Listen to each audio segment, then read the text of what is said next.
بسم اللہ الرحمن الرحیم۔ ناظرین السلام علیکم، میں ہوں آپ کا میزبان صابر شاکر، وفاقی دارالحکومت اسلام آباد سے کچھ تازہ ترین خبریں ہیں اور کافی امپورٹنٹ اور حساس نوعیت کی خبریں ہیں۔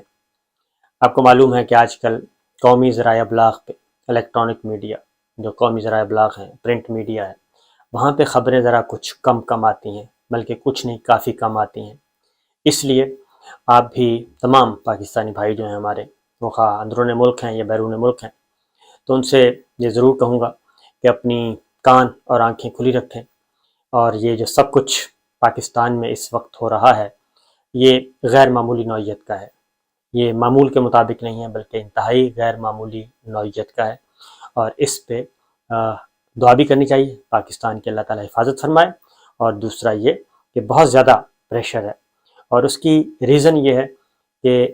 گورنمنٹ اگر مضبوط ہوتی ہے اور مضبوط لیڈر اوپر بیٹھا ہے رزسٹ کرنے والا، تو عوام جو ہیں وہ اتنی سکھی ہوتے ہیں اور کوئی خطرہ محسوس نہیں کر رہے ہوتے۔ لیکن اگر گورنمنٹ کمزور آ جائے، ویک حکومت ہو اور رہنما بھی ویک ہوں اور پھر کسی نہ کسی وجہ سے کمپرومائز ہوں، تو ایسے میں ریاست کو اور عوام کو اپنی آنکھیں کھلی رکھنی پڑتی ہیں، یہ ضروری ہوتا ہے۔ اور میں دوبارہ ایک پاسنگ ورڈز کے طور پہ ایک بات کہوں گا کہ ہمارے جو ریٹائرڈ فوجی بزرگوں نے ایک پریس کانفرنس کی تھی اور جو ہونے نہیں دی، وہ بڑی امپورٹنٹ تھی۔ وہ بہت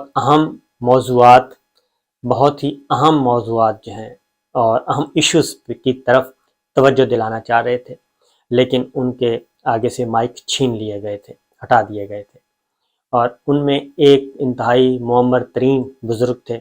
جن کی عمر میں نے 80 سال بتائی تھی، نہیں 80 سال نہیں جی، ان کی عمر تھی 95 ایئرس، 95 سال، کیونکہ وہ جب قرارداد پاکستان پیش ہو رہی تھی 1940 میں، تو اس وقت وہ 10 سال کے تھے، یعنی 1930 کے وہ ان کی تاریخ پیدائش تھی، اور اس طریقے سے وہ آلموسٹ 92 ایئرس پلس کے تھے بریگیڈیئر صاحب، تو ان کی سب بھی لوگ عزت کرتے ہیں۔ تو بہت ہی اہم جو ریٹن سٹیٹمنٹ ہے وہ ضرور پڑھنی چاہیے، جس میں انہوں نے ایک چیز تمام ہمارے جو ریٹائرڈ فوجی بزرگ ہیں انہوں نے پاکستانی قوم کے سامنے رکھنا چاہیے۔ اس میں کچھ پریشرز تھے، پاکستان پہ دباؤ بڑھ رہا ہے، 3-4 چیزیں میں آپ کو بتا دوں، اس کے بعد پھر اس کے سپورٹ میں کچھ اور چیزیں آئی ہیں، کیونکہ بلاول بھٹو زرداری صاحب جو وزٹ کر کے آئے ہیں بطور وزیر خارجہ یورپ اور امریکہ کا، اور کافی دن باہر رہے، اس دوران سوشل میڈیا پہ اور ڈیجیٹل میڈیا پہ اور عالمی ذرائع ابلاغ پہ کچھ خبریں چل رہی ہیں، ان خبروں کا بھی تذکرہ کرنا ضروری ہے، کیونکہ وہ کافی خطرناک ہیں۔ اور اگر ہمارے جو ریٹائرڈ فوجی بزرگوں کی پریس ریلیز ہے اس کو سامنے رکھیں، اور پھر سوشل میڈیا پہ اور عالمی ذرائع ابلاغ پہ جو خبریں چھپ رہی ہیں پاکستان کی خارجہ پالیسی کے حوالے سے، اور Pakistan toward India, Pakistan toward Israel, Pakistan toward امریکہ، پاکستان ٹورڈ یورپین کنٹریز، تو اس میں کافی مماثلت ہے جن خدشات کا اظہار کیا گیا تھا۔ اس میں ایک تو اسرائیل کا تذکرہ تھا اور وہ کرنا چاہ رہے تھے، اور دوسرا ہمارے جوہری اثاثے، تیسرا دانستہ طور پہ پاکستان کو اس طرف دھکیلا جائے کہ پاکستان ڈیفالٹ کی طرف جائے، اور پھر پاکستان کو اپنی شرائط پہ لایا جائے، اور پھر جوہری پروگرام اور جوہری اثاثے ہیں ان پہ بات چیت کی جائے، اور پاکستان کو ایک بڑا مالیاتی پیکج آفر کیا جائے کہ جناب ہم آپ کو بہت بڑا مالیاتی پیکج آفر کرتے ہیں اگلے 10 سال کے لیے، آپ کے تمام نان و نفقے کے ہم ذمہ دار ہوں گے، لیکن یہ کام آپ کو کرنا ہوگا، اور وہی ایک جوائنٹ کنٹرول ہے یا پھر ویسے، لیکن یہ ساری چیزیں۔ اب ایک اور خبر بھی آ رہی ہے، اور وہ ہے بلاول بھٹو زرداری صاحب کے واپسی، بیرون ملک جو وزٹ تھا، اس میں یہ چیز گردش کر رہی ہے کہ پاکستان نے یا بلاول بھٹو صاحب نے کچھ شرائط مان لی ہیں یا کچھ کمٹمنٹس کر کے آئے ہیں۔ وہ کیا ہیں کہ انڈیا کو سلامتی کونسل کا مستقل رکن بنا دیا جائے اور پاکستان اس کی مخالفت نہیں کرے گا۔ اس خبر کو انڈورس کیا ہے، یا کہنا چاہیے ایکنالج تو نہیں انڈورس کیا ہے، اس کو ڈسکس کیا ہے ہمارے سابق ڈپلومیٹ ہیں، اور وہ انڈیا میں ہمارے رہ چکے ہیں ہائی کمشنر باسط صاحب، بہت ہی اچھے آدمی ہیں، انہوں نے بھی اس چیز پہ بات کی ہے۔ تو بلاول بھٹو صاحب، یہ کہا جا رہا ہے کہ پاکستان کو کہا جا رہا ہے کہ جس سلامتی کونسل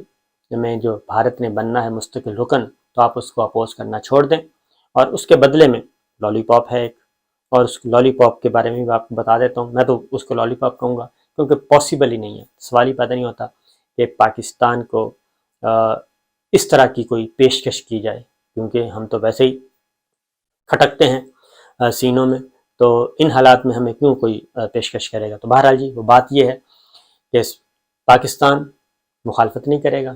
انڈیا کی سلامتی کونسل کے مستقل رکن بننے کی، اور اس کے بدلے میں پاکستان کو کیا دیا جائے گا؟ پاکستان کو باقاعدہ طور پہ ایک جوہری ملک مان لیا جائے گا، اور جوہری ممالک کا جو کلب ہے اس کا ممبر بنا دیا جائے گا۔ میں سادہ زبان میں بتا رہا ہوں، اور اس میں این پی ٹی بھی ہے اور نیوکلیر سپلائر گروپ بھی ہے، اس میں پاکستان کو اکنالج کیا جائے گا۔ یہ ایک بات کی جا رہی ہے، اور لیکن پاکستان کو یہ بات کرنی پڑے گی۔ اب اس میں جو میں جو کہہ رہا ہوں کہ ٹیکنیکل اور لالی پاپ، یہ تمام میں نے 2-4 بات بھی کی ہمارے سینئر ڈپلومیٹس کے ساتھ بھی، ادروائز اس کے کیا چانسز ہیں؟ تو انہوں نے کہا کہ اس نے تو سلامتی کونسل کا ممبر فوراً ہی بن جانا ہے، وہ تو ہم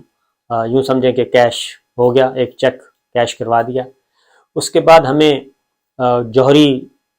ممالک اور جوہری ممالک کا جو گروپ ہے اس کا ممبر کیسے ہمیں بنائیں گے؟ اس کے لیے تو ایک لمبی ایکسرسائز ہے، کیونکہ جو پہلے سے ایک ایگریمنٹ موجود ہے 5 بڑی طاقتوں کے درمیان جو جوہری ممالک ہیں، ان میں ہے کہ جو 1967 سے پہلے بن چکے ہیں جوہری ملک،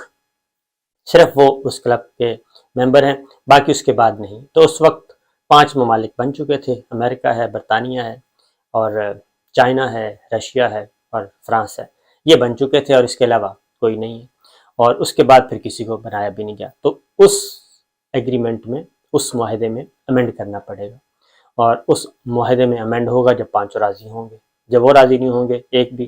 ایک سائڈ پہ ہو گیا تو جواب مل جائے گا، لہٰذا پاکستان کو اتنی آسانی سے اس کا بنایا نہیں جائے گا۔ دوسری بات ہے کہ پاکستان حامی بھر لے ہم انڈیا کو سلامتی کونسل کا مستقل رکن بنانے کی، تو چائنا پہلے سے اپوز کر رہا ہے، صرف چائنا نہیں کر رہا، کہتے ہیں جی کہ کوئی 70 ممالک ہیں، 72 ممالک وہ اپوز کر رہے ہیں، تو اس لیے پاکستان سے ایک کمٹمنٹ لے لی جائے گی اور آگے بڑھا دیا جائے گا۔ اب اس میں کتنی حقیقت ہے کتنی نہیں، یہ میرا خیال ہے بلاول بھٹو زرداری صاحب خود بتا سکتے ہیں۔ اس کی وجہ یہ ہے کہ ایک چیز ریکارڈ پہ ہے کہ 2008 میں جب آصف علی زرداری صاحب یعنی کہ پیپلز پارٹی کی گورنمنٹ آئی، تو گیلانی صاحب پرائم منسٹر تھے، تو اس وقت بھی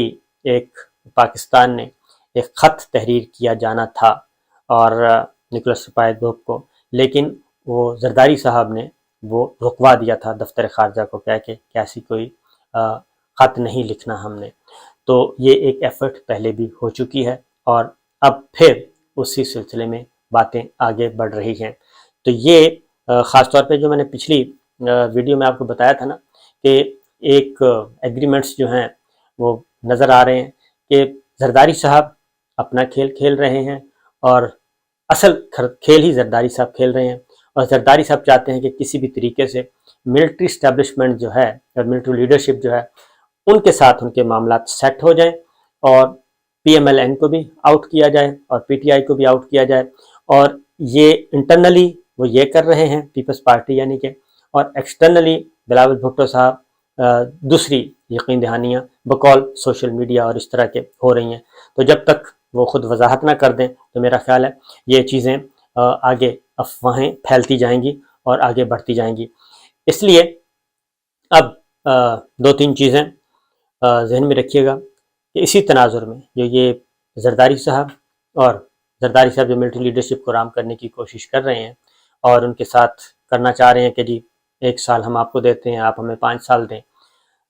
مسلم لیگ نواز کو شاید اس بات کا کچھ اندازہ ہو گیا ہے اور احساس ہو گیا ہے،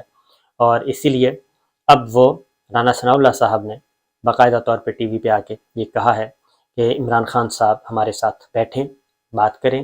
اور عام انتخابات بھی کروانے ہیں تو وہ بھی ہمارے ساتھ آ کے بات کریں، اور اکتوبر میں کروانے ہیں، اکتوبر سے آگے کروانے ہیں۔ یہ انہوں نے ایک اوپن آفر کی ہے مذاکرات کی بھی، جہاں کل تک کتنی سخت گفتگو ہو رہی تھی اور گرفتار کرنے کے چکروں میں تھے، آج خان صاحب کو وہ دعوت دے رہے ہیں۔ تو یہ جو چیز ہے، یہ خبریں جو ہیں بڑی تھوڑی سی کیا کہنا چاہیے خطرناک بھی ہیں اور وضاحت طلب بھی ہیں۔ اس لیے میں یہ کہوں گا کہ ہماری ملٹری لیڈرشپ کو بھی بہت زیادہ ہوشیار رہنا چاہیے، اور اس کی وجہ یہ ہے کہ جب اس طرح کی چیزیں آتی ہیں تو انریسٹ پیدا ہوتا ہے اور ایک کیوس پیدا ہوتا ہے، اس کیوس کو ختم کرنا چاہیے۔ رانا ثناء اللہ صاحب اپنی طرف سے تو ظاہر ہے کوئی بات نہیں کرتے، انہوں نے یقیناً پارٹی لیڈرشپ سے بات چیت کرنے کے بعد ہی یہ بات کی ہے، اور اس کے بعد ہی وہ انہوں نے مذاکرات کی دعوت دی عمران خان صاحب کو اور پاکستان تحریک انصاف کو کہ آئیں انتخابات کروائیں۔ اس کی ریزن شہباز شریف صاحب جو ہیں وہ بہرحال ابھی بھی نہیں چاہتے کہ انتخابات ہوں، اور حمزہ شہباز رہنا چاہتے ہیں۔ نواز شریف صاحب اور مریم صفدر صاحبہ کو شاید کچھ اندازہ ہو گیا ہے کہ زرداری صاحب جو ہیں وہ کیا کھیل کھیل رہے ہیں یا کیا کھیل کھیلنا چاہتے ہیں۔ اور ایک بات ذہن میں رکھیے گا کہ نواز شریف زرداری صاحب کو بہت اچھی طرح جانتے ہیں، اور زرداری صاحب نواز شریف صاحب کو بہت اچھی طرح جانتے ہیں، ایک دوسرے پہ یہ بھروسہ نہیں کر سکتے، اور یہ جو ہمیں گڈی گڈی ساری چیزیں نظر آ رہی ہیں وہ پاسبل نہیں ہیں۔ شاید اسی لیے حمزہ شہباز کے ساتھ زرداری صاحب کی جو ملاقات ہوئی ہے اس میں جو کچھ مانگا گیا ہے، 5 صوبائی وزارتیں مانگی گئی ہیں، 2 مشیر مانگے گئے ہیں، 2 اسپیشل اسسٹنٹ مانگے گئے ہیں، 9 جو ہیں ٹوٹل ملا کے وزارتیں مانگی گئی ہیں پنجاب میں۔ تو یہ جو 9 وزارتیں ہیں اور یعنی کہ آفیسز مانگے گئے ہیں، انہوں نے کہا ایک تو فوری طور پہ اس پہ عمل ہونا چاہیے۔ تو حمزہ شہباز جو ہیں وہ سارا پیغام لے کے شہباز شریف صاحب کے پاس پہنچ چکے ہیں اور ان سے بات کر رہے ہیں، ان کو پیغام پہنچائیں گے زرداری صاحب کا کہ جناب آئیں بیٹھ کے بات کریں۔ تو یہ چیزیں چل رہی ہیں، اور اس میں ایک اور بھی ہے کہ مسلم لیگ نواز جو ہے وہ کہتی ہے کہ پنجاب میں آپ اتنا کچھ لے رہے ہیں تو پھر آپ ہمیں سندھ میں بھی آپ ہمیں دیں، اور سندھ میں ہمارے لوگوں کو وزیر اعلیٰ جو سندھ ہیں ان کے آفیسز میں ہمیں بھی جگہ دیں، اور ہمارے لوگوں کو بھی اسپیشل اسسٹنٹس بنائیں، مشیر بنائیں وزیر اعلیٰ کے، اور وہاں پہ بھی موقع دیا جائے مسلم لیگ نواز کو۔ بہرحال دیکھتے ہیں کیا ہوتا ہے، لیکن میں نے کہا کہ آپ کو ساری چیزیں بتا دوں، ذرا تھوڑی سی آنکھیں کھلی رکھے گا۔ تمام ریاستی ادارے اپنی آوازیں اپنی آنکھیں کھلی رکھیں اور دیکھتے رہیں، جاگتے رہیں، کیونکہ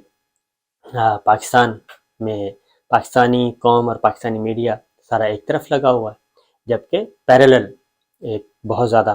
ایکٹیویٹیز ہو رہی ہیں خارجی محاذ پہ، اور وہ